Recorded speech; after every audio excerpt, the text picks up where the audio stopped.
thing I want to say is that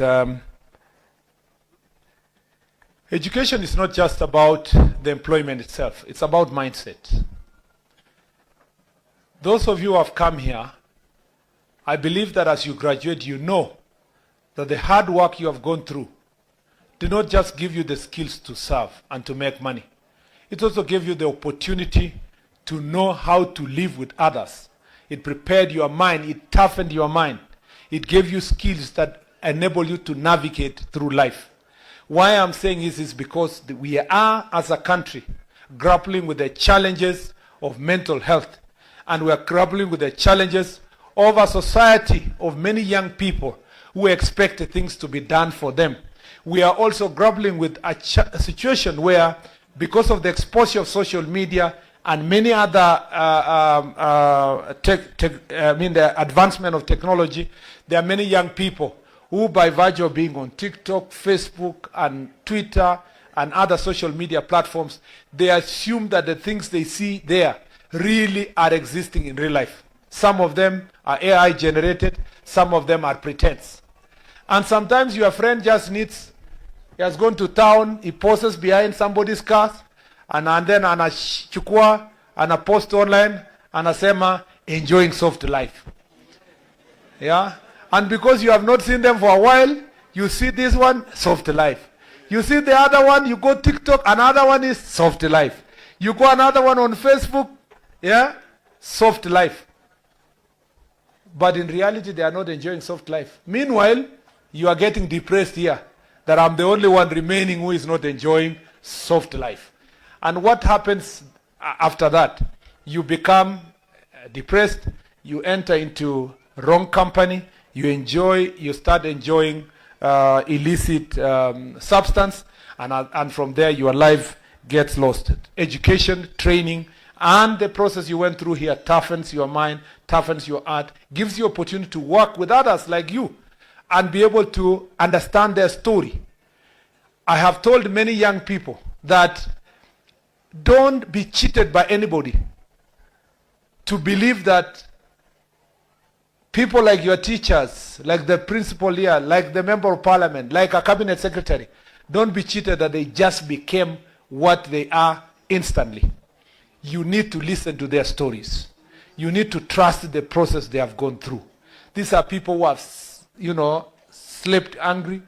These are people who borrowed money to go to school. These are people who, some of them were street children. Some of them were they were orphans assisted by relatives. Don't just look at the product at the end. I believe and trust the process. And the problem we have in Kenya is that most of us who are occupying high offices, we do not build the young people. We don't share our stories. We don't write books. We don't share using podcasts.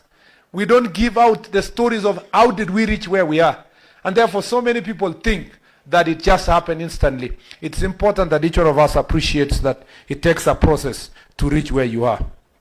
Besides getting the skills you got, you need to build in yourself two important values: excellence and integrity. On excellence, they say that excellence is doing the same thing over and over again until you achieve that high level of perfection. Please, do not settle for mediocrity. Do not expect, and I'm telling you this, do not expect that you will thrive in the job market using the skills you have now when you graduate. You must better yourself, doing it over and over again, reading on your own, asking questions about what is new, imploring yourself and working with others. Don't fear to engage others. Better your skills. Be the best person. Let me tell you this. I get many young people saying there are no jobs. And you ask them, okay, what job did you want? I wanted to become a plumber. I have trained to be a plumber. I have trained to be a mason. I say, okay, fine, come. There's a guy who has started construction somewhere. Let me take you there, be a plumber. In less than 2-3 days, you just quickly realize why that person doesn't have a job. Because they get there, they arrive at 9, they leave at 4. And they take a break of 1.5 hours in between. Some, they get the job this week, they are paid over weekend, they go drinking the entire weekend, and the next time they are coming back to work is Tuesday or Wednesday. These are real stories of, out there. So, there may be 1,000 plumbers, but there might be only 5 good plumbers of excellence. There might be 100 drivers, but there are only 2, 3, or 4 good drivers. So if you want to place yourself in a position that you will be sought after, you will be the most sought after plumber, the most sought after electrician, the most sought after mason, the most sought after chef, you must ensure that you are excellent in what you do. Whatever small thing you do, do it with all your heart. It was Martin Luther King Jr. who said that if you are a sweeper, sweep until they say, the host of heaven say, here lived a great, great sweeper. It is in that excellence. I go to places, institutions, you go to colleges, you go to jobs, even when those of us who are in ministry, you get these employees who are used by senior people over and over again. Everybody would like to have them to work with them. Why? Because when they are given an assignment, they do it with excellence. When they are given an assignment, they don't require supervision. They do it with minimum supervision. When you tell them to come to work at 8, they will be at job at 6 in the morning.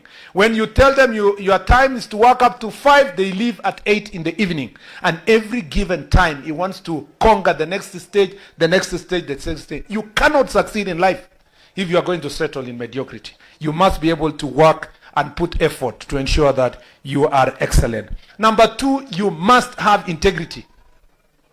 Your job is such that it is a position that you will have trust. You will be entrusted by people to do things that are going to affect their lives. For example, you are an electrician. The wires you are going to use will sometimes be left to you to work on them. Some, even as a contractor, you will be told to buy the wires. And some you will ask a quotation for the genuine one, and you go and get counterfeit or substandard ones. That one is not integrity. Sometimes you are an electrician or a plumber. You are trusted to come and access somebody's house, a big man's house. You finish your plumbing, but you go without jewelry of your employer's wife. You ruin your career because you cannot be trusted. Your jobs may look, you are a chef. You are supposed to serve. Perhaps you have been given an opportunity to serve in very high offices. But yours is to listen to gossip. The moment you leave work, you say, so and so atalikuja hapo, walikuwa wanasema hii. Be a person of integrity, because your job makes you access very high places and access very important persons, investors, business people, leaders. It's important for you to invest in your integrity. You must have integrity. You must have values. You must have the values that make you to thrive in your career.